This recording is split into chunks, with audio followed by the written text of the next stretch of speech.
दोस्तों आइए जानते हैं श्री कृष्ण वट वृक्ष के पीछे का राज। श्री कृष्ण जी के लिए गोपियाँ माखन, मिश्री, दूध, मलाई, कोई खीर पूड़ी बना के लाया करती थी और बरगद के पत्ते से दोना बनाकर उसमें खिलाती थी। दोना बनाने में थोड़ा समय और लग जाता था, जिससे श्री कृष्ण और भक्तों की बेचैनी और बढ़ जाती थी।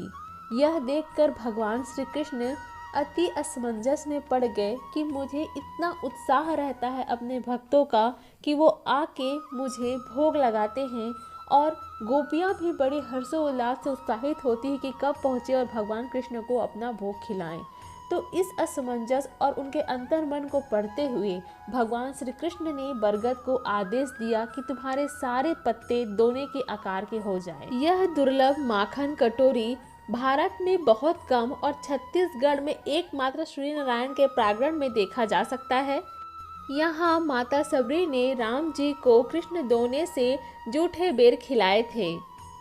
तब से राम के प्रति सबरी की भक्ति का साक्ष्य श्री नारायण के प्रांगण में देखा जा सकता है। दोस्तों, यदि आप इसे देखना भूल गए होंगे तो इस बार जब भी जाएं तो आप इस पवित्र वृक्ष के दर्शन जरूर कीजिएगा।